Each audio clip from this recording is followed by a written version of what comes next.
परंतु मेरे हाथों हत्याएं होंगी माधव। मेरे कारण किसी के प्राण जाएंगे तो मेरे अंतर की करुणा का नाश नहीं हो जाएगा? और यदि धर्म का आधार करुणा है तो क्या मेरी आत्मा धर्मी नहीं हो जाएगी?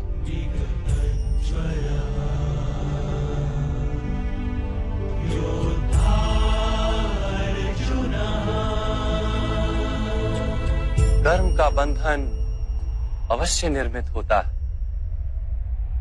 किंतु कार्य का बंधन निर्मित नहीं होता पार्थ।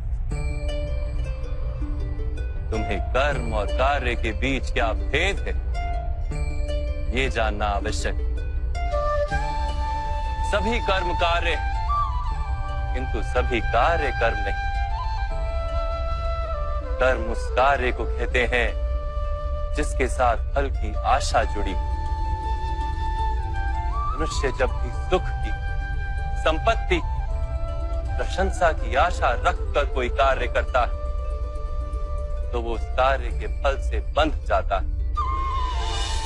जब किसी कर्म को फल की आशा से किया जाए तो उसे सकाम कर्म योग कहते हैं, और जब किसी कर्म को बिना किसी फल की आशा से किया जाए तो उसे निष्काम कर्म योग कहते हैं। इसी कारण से उसे बार बार जन्म लेना पड़ता है। वास्तव में मनुष्य को कोई कर्म नहीं बांधता, कर्म से जुड़ी आशाएं उसे बांधती।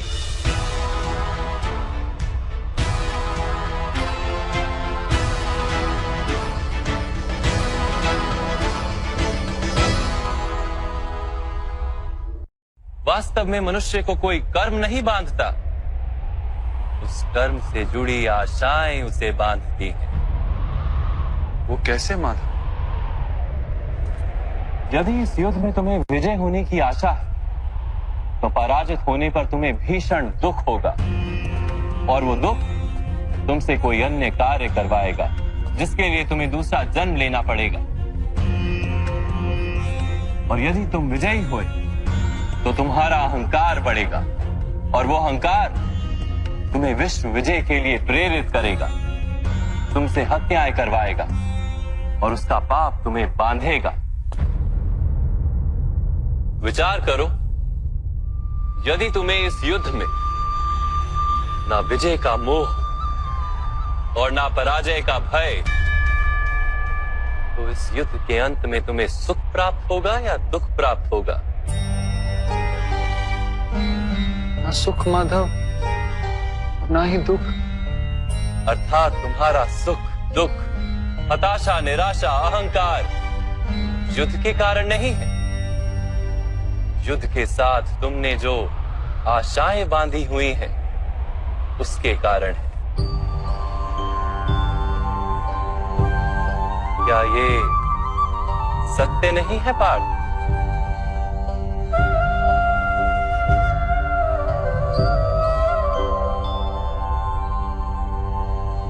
सुख दुखे समे कृत्वा लाभा लाभो जया जयो ततो युद्धाय युज्यस्व नैवं पाप मवाप्स्यसि।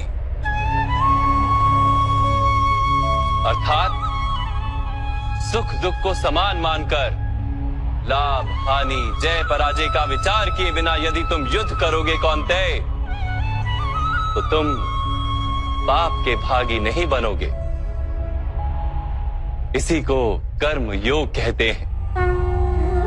जो सांख्य का ज्ञान प्राप्त कर लेता है वो ये जान लेता है कि वो शरीर नहीं, केवल एक आत्मा है।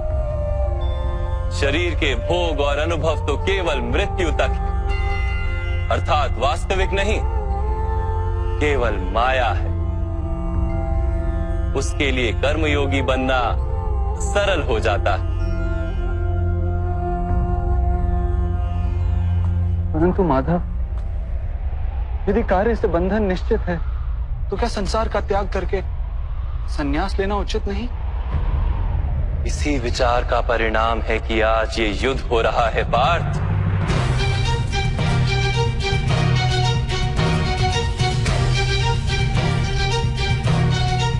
विचार करो, जब सत्व गुण से भरे धर्म को जानने वाले लोग कर्मों का त्याग करते, तब अधर्म से भरे लोग भी संसार को चलाते।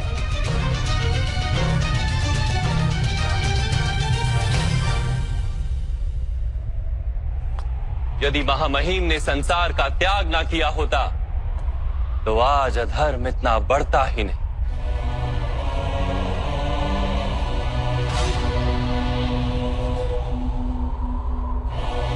और तुम्हारे पिता ने यदि संन्यास ना लिया होता तो आज भ्राता युधिष्ठिर सुख से राज कर रहे होते।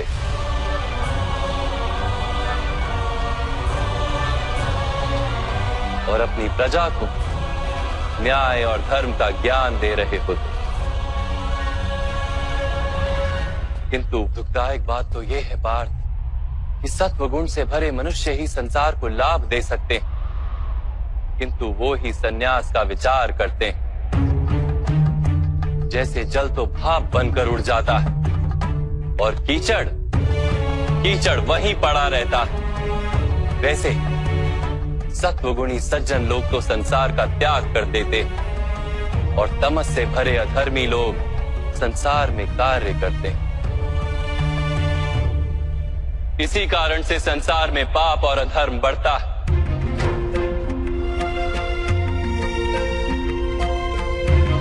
किंतु कर्मयोग इस विचित्र स्थिति से सारे संसार का रक्षण करता है। कर्मयोगी फल की आशा का त्याग करता है, किंतु कर्मों का त्याग नहीं करता। वो इसी संसार में रहता है, सन्यासी की भांति सारे कार्य करता है, किंतु उनमें लिप्त नहीं होता। कर्मयोगी अपनी संतानों से, स्वजनों से, अपनी प्रजा से कोई अपेक्षा या आशा नहीं रखता। स्वयं उसे संन्यास का लाभ होता है, किंतु समाज को संसारी की भांति लाभ देता। मनुष्य अपनी संतानों के सुख के लिए श्रम करता है माधव। अपनी संतान से सुख की अपेक्षा कैसे न रखे? मनुष्य अपनी संतानों के लिए जो भी करता है वो व्यापार है या प्रेम पार? प्रेम माधव। तो फिर अपने कार्यों के प्रति फल की इच्छा क्यों पार? भविष्य का लाभ तो व्यापार में देखा जाता है, प्रेम में नहीं। जो मनुष्य अपनी संतानों का चरित्र निर्माण उचित रूप से करता है, संतानों को प्रेम और धर्म के संस्कार देता है, उसकी संतानें भी मनुष्य को प्रेम और सुरक्षा अवश्य देती। संतानों के कर्म, स्वजनों के व्यवहार उनके कर्म है पार। और जब उनके कर्मों पर हमारा कोई अधिकार नहीं होता तो उनसे आशाएं और अपेक्षाएं रखने का क्या प्रयोजन? यदि गहन विचार करोगे पार्थ तो शीघ्र ही ये जान लोगे कि जीवन में ऐसा कोई कार्य नहीं है जिसके साथ आशाएं और अपेक्षाएं जोड़ना अनिवार्य हो। जब सृष्टि ही परमात्मा है और मनुष्य स्वयं परमात्मा का अंश है, तो सारे कार्य परमात्मा ही करते हैं। मनुष्य स्वयं कुछ नहीं करता। यही कर्मयोग का मूल सिद्धांत है पार्थ।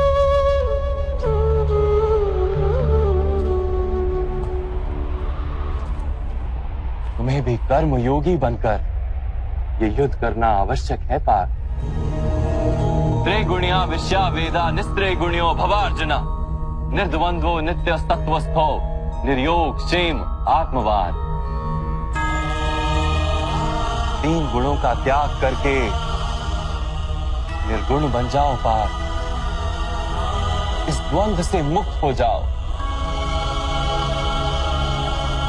सदा सत्व अर्थात परमात्मा में बुद्धि लगाकर कर्तव्य का वहन करते रहो। कुछ प्राप्त करने की इच्छा और कुछ प्राप्त किए हुए का रक्षण करने का विचार त्याग दो पार्थ और अपनी आत्मा को स्वतंत्र कर।